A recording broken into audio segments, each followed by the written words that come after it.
Hello అండి. Welcome to Big TV. నేను మీ రవి బండారి. నాతో ఉన్నారు డాక్టర్ లిఖిత దాసరి గారు. సో, హెల్త్ టాపిక్స్ పైన మనకున్న డౌట్స్ క్లియర్ చేయడానికి మేడం ఉన్నారు. Hello ma'am. హలో. తరచుగా ఆడ, మగ డిఫరెన్స్ లేకుండా అందరిలో చిన్న, పెద్ద అనేది డిఫరెంట్ ఏది లేకుండా అందరికీ వస్తుంది. అంటే వస్తున్న డిసీజ్ షుగర్. So, diabetes. అంటే బేసిక్‌గా ఈ డయాబెటీస్ అనేది ఎందుకు అంటే బై జీన్స్ వస్తుందా? లేకపోతే ఇంటేక్ తీసుకోవడంలో న్యూట్రిషన్ ప్రాబ్లమ్ ఉంటుందా? ఇంటేక్ ప్రాబ్లమ్ ఉంటుందా? అసలు ఎందుకొస్తుంది? డయాబెటీస్ అనేది ఫస్ట్ థింగ్ మన బాడీలో వచ్చే కొన్ని హార్మోనల్ చేంజెస్ వల్ల రావచ్చు. ఐదర్ అంటే బాడీలో మనం తినే ఫుడ్ని మన లివర్ గ్లూకోజ్ కింద కన్వర్ట్ చేస్తుంది. అది ఎనర్జీ కింద వేరే ఆర్గన్స్ అన్నీ అబ్జర్వ్ చేసుకుంటాయి. సో ఆ కన్వర్షన్ ప్రాసెస్లో మనకి ఇన్సులిన్ యాక్ట్ చేస్తుంది, ప్యాంక్రియాస్ నుంచి వచ్చే ఇన్సులిన్. ఆ ఇన్సులిన్ మన బాడీలో ఈ గ్లూకోజ్ స్పైక్స్ని ఎక్కువ కాకుండా మనల్ని ప్రొటెక్ట్ చేస్తూ ఉంటుంది అనమాట. ఇప్పుడు మనకి ఏంటి అంటే ఎక్కువ ఆల్కహాలిక్స్ ఇలాంటి వాళ్ళల్లో ప్యాంక్రియాస్ అనేది దెబ్బతిని వాళ్ళకి ఇన్సులిన్ ప్రొడక్షన్ అనేది తగ్గి దానివల్ల షుగర్ వచ్చే కండిషన్స్ ఎక్కువ. ఓకే. అది ఏంటంటే అదొక పెథలాజికల్ కండిషన్. అంటే ఏంటంటే మనకి ఒక అలవాటు ఉంది కాబట్టి దానివల్ల వచ్చిన కాన్సిక్వెన్స్ కాబట్టి వచ్చింది అనుకోవచ్చు. బట్ అది కాకుండా కూడా చిన్న పిల్లల నుంచి కూడా మనకి ఈ మధ్య బేబీస్ పుట్టినప్పటి నుంచి డయాబెటీస్ ఉండే ఛాన్సెస్ అలాంటివన్నీ ఉంటాయి. సో వాళ్ళకి అసలు ఇన్సులిన్ ప్రొడక్షనే ఉండదు. ఓకే, అందుకని వాళ్ళకి డయాబెటీస్ వచ్చే ఛాన్స్ ఉంటుంది. కొంతమందికి ఏంటంటే గ్లూకోజ్ ప్రొడక్షన్ ఎక్కువయ్యి మన బాడీలో ఇన్సులిన్ దాన్ని సరిగ్గా కట్ డౌన్ చెయ్యలేక ఇన్సులిన్ క్వాంటిటీ సరిపోక వస్తుంది. వాళ్ళకి మనం ఓరల్గా ట్యాబ్లెట్స్ పెడితే సరిపోతుంది. బట్ ఈ చిన్నపిల్లలకి అనేది ఏంటి అంటే మనకి ఇంజెక్షన్స్ ఇచ్చి ఇన్సులిన్ బయట నుంచి సప్లై చేస్తే కానీ అది కంట్రోల్ అవ్వదు. ఓకే. సో మన బాడీలో ఉన్న చేంజెస్ వల్ల మ్యాక్సిమం మనకి డయాబెటీస్ వస్తుంది. అది కాకుండా కూడా మనకి ఏంటంటే హెరిడిటరీగా అంటే ఇట్స్ నాట్ లైక్ కంపల్సరీ వస్తుందని ఏం లేదు. బేసిక్ లైఫ్ స్టైల్ మనం మేనేజ్ చేసుకుంటూ హెల్దీ హ్యాబిట్స్ మెయింటైన్ చేసుకుంటూ రెగ్యులర్ ఎక్సర్సైజ్ అవి చేసుకుంటూ ఉంటే we can prevent it for so much time. మీరు చెప్పారు ప్యాంక్రియాస్ అనేది ఎఫెక్ట్ అవుతుందని చెప్పేసి. సో ప్యాంక్రియాస్ ఎఫెక్ట్ అవ్వకుండా మనం తీసుకోవాల్సిన జాగ్రత్తలు? No alcohol, no smoking. సింపుల్గా చెప్పేశారు. అండ్ నో ఫ్యాటీ ఫుడ్స్ కూడా. ఓకే. ఓకే అండి. అంటే బేసిక్గా alcohol, smoking and fatty foods అనేవి పెద్దవాళ్ళు తీసుకుంటారు. ఒక సర్టెన్ ఏజ్ ఉన్న వాళ్ళు, అలవాటు ఉన్న వాళ్ళు తీసుకుంటారు. బట్ చిన్న వాళ్ళలో కూడా వస్తుంది షుగర్. అంటే అక్కడ ప్యాంక్రియాస్ ఎఫెక్ట్ అవ్వడానికి రీజన్స్ ఎలా ఉంటాయి? ప్రెగ్నెన్సీలో మదర్స్కి డయాబెటీస్ రావడము, అది అన్కంట్రోల్డ్ ఉండడము, ఇలాంటి వాటి వల్ల కూడా బేబీస్ డయాబెటిక్ అవ్వచ్చు. అండ్ ఈ మధ్య పెద్దవాళ్ళు ఏంటండి 15 years నుంచి కూడా ఆల్కహాల్ తీసుకుంటున్నారు. అవును.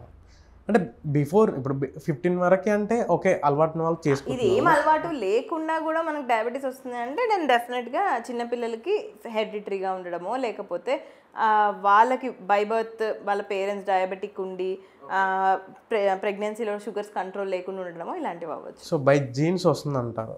ఛాన్సెస్ ఉన్నాయి. నెగ్లిజిబుల్ అని కాదు, బట్ ఛాన్సెస్ ఉన్నాయి డెఫినెట్గా. అండ్ అంటే బేసిక్గా ఆఫ్టర్ షుగర్ అంటే మనకు ఎప్పుడైతే షుగర్ అయితే స్టార్ట్ అవుతుందో షుగర్ ఒక రేంజ్లో ఉండాలి అనేది ఏదైనా రేంజ్లో ఉండాలా? లేకపోతే ఎంతవరకు ఉంటే బాగుంటుంది, ఎక్కడి వరకు ఉంటే బాగుండదు, హెల్త్ ఇష్యూస్ అనేవి ఇంకెక్కువ అవుతాయి? సో మనకి ఎవ్రీ ఇయర్ మళ్ళీ రీచెక్ చేసి గైడ్ లైన్స్ అనేది మనకి లిస్ట్ వస్తుందండి. అంటే they right based on the researchers they do. మన కంట్రీలో ఇండియన్ డయాబెటీస్ ఫౌండేషన్ ఉంది, ఇంటర్నేషనల్గా కూడా అమెరికన్ డయాబెటీస్ అసోసియేషన్ ఉంది. అంటే వీళ్ళందరూ కూడా రీసెర్చెస్ చేసి మనకి కొత్త గైడ్లైన్స్ అనేవి క్రియేట్ చేస్తారు. ఓకే. బట్ బేసిక్గా మనకి ఒక నార్మల్ అందాజా కోసం మనం అనుకుంటే కనుక ఫాస్టింగ్ ఎప్పుడు కూడా అరౌండ్ 100 ఉంటే బెటర్. తిన్న తర్వాత అంటే పోస్ట్ ఎనీ మీల్, లంచ్ అవ్వచ్చు, బ్రేక్ఫాస్ట్ అవ్వచ్చు, ఏదైనా 1.5 hours 2 hours తర్వాత it should be around 140. So sugar వచ్చిన వాళ్ళకి దాన్ని రివర్స్ చేసుకునే అవకాశం ఉందా? సో రివర్స్ అవుతుందా మళ్ళీ? సో ఇది మనం బేస్డ్ ఆన్ HbA1c మనం ఏంటంటే వాళ్ళకి సజెస్ట్ చేయొచ్చు. ఫస్ట్ మనకు ఒక పేషెంట్ వచ్చినప్పుడు వాళ్ళ HbA1c should be around 5.5. Okay. లేదు వాళ్ళకు ఒక 6 ఉంది, 6.5 ఉంది, 5.5 to 6.5 మనం ప్రీ డయాబెటీస్ కింద తీసుకుంటాం. అలాంటి కండిషన్స్లో ఏంటంటే అసలు మనం వాళ్ళ ట్యాబ్లెట్ పెట్టాము ఇనీషియల్గా వచ్చినప్పుడు. ఓకే. వాళ్ళకి ఏంటి అంటే డైట్, ఎక్సర్సైజ్ ఇలాంటివన్నీ అడ్వైస్ చేసి స్లీప్ ప్యాటర్న్స్ ఆల్టర్ చేసుకోవడము ఇలాంటివన్నీ కూడా అడ్వైస్ చేసి వాళ్ళ లైఫ్ స్టైల్ మోడిఫికేషన్స్ అన్నీ ప్రాపర్గా చేస్తున్నప్పుడు డయాబెటీస్ అనేది అంటే షుగర్ అనేది కంట్రోల్డ్గా ఉంటే అసలు మెడికేషన్ స్టార్ట్ చేయము. లేదు వాళ్ళని అవన్నీ మెయింటైన్ చేయలేకపోతున్నారు ఒకటి, లేదు అంటే కనుక వాళ్ళు మెయింటైన్ చేసినా అది కంట్రోల్ అవ్వట్లేదు. ఇఫ్ ఇట్స్ అంటే ఒక 3-4 monthsలో if it is going beyond 6.5 basic medication అనేది స్టార్ట్ చేస్తాం. ఓకే. ఎనీ టైం నిజంగా వాళ్ళు స్ట్రిక్ట్గా డయాబెటీస్ రాకుండా ఉండాలి అని అనుకొని ఎక్సర్సైజ్లు అవన్నీ చేస్తూ అన్నీ చేస్తున్నారంటే వాళ్ళు వెయిట్ లాస్ వల్ల కూడా మనకి డయాబెటీస్ రివర్సల్ అనేది పాసిబుల్ ఛాన్సెస్ అయితే ఉన్నాయి. ఓకే. లేదు అని నేను అన్నాను, డెఫినెట్గా ఉన్నాయి. బట్ అది బేస్డ్ ఆన్ యువర్ హెచ్బిఏవన్సీ అంటే అది 3 months యావరేజ్ షుగర్ లెవెల్స్. మనకు వచ్చే ఒక 1 day 2 days షుగర్ లెవెల్స్తో మనం ఎప్పుడు కూడా పేషెంట్కి డయాగ్నోస్ చేయలేము. ఓకే. సో నైట్ మీరు ఎక్కువ తిన్నారు, బిర్యానీ తిన్నారు, 1 గంటకో 2 తిన్నారు, డెఫినెట్గా షుగర్స్ కొంచెం స్పైక్ అవుతాయి. ఓకే. సో అలాంటి కండిషన్స్లో మనం దాన్ని బేస్ చేసుకొని అయితే వీ కాంట్ ట్రీట్. హెచ్బిఏవన్సీని బేస్ చేసుకొని ఓకే వీళ్ళకి రివర్సల్ ఛాన్సెస్ ఉన్నాయంటే then definitely we will try. Okay ma'am. బేసిక్గా మనం తీసుకునే ఇంటేక్ ఫుడ్లో షుగర్ అనేది చెక్ చేసుకోవాలి. అండ్ ఆ షుగర్ మనం ఇంటేక్ బాడీలో తీసుకున్నప్పుడు అది మనం ఎలా అంటే బాడీలో ఎంతవరకు షుగర్స్ లెవెల్స్ ఫుడ్స్ అనేవి ఉండాలి. సో అంటే మీకు ఎలా చెప్పాలంటే బాడీలో షుగర్ ఉంది అంటే షుగర్ ఫుడ్ తీసుకున్నప్పుడు అవి ఏ క్వాంటిటీలో ఉండాలి, అవి తొందరగా డైజెషన్ అవ్వడానికి ఎలా ఉండాలి? సో షుగర్ అనేది ఓన్లీ స్వీట్స్ మనం టీ కాఫీలు వేసుకునే షుగర్ కాదు. ఓకే. ఎస్. సో మనం తీసుకునే రైస్, గోధుమలు, లేదంటే any food, any little food you take దాంట్లో షుగర్ ఉంటుంది. సో ప్రతి దాంట్లో షుగర్ అనేది ఉంటుంది. షుగర్ అంటే గ్లూకోజ్, ఫ్రక్టోజ్ ఇవన్నీ 1 forms ఆఫ్ షుగర్ అంతే. Yes. Refined sugar is white sugar that we're talking about. కానీ అదొక్కటే కాదు, ఫ్రూట్లో కూడా షుగర్ ఉంటుంది, ప్రతి దాంట్లో ఉంటుంది. సో దాన్ని స్పైక్ అవ్వకుండా మనం ఎలా చేసుకోవాలంటే diabetes is all about sugar spike in your body.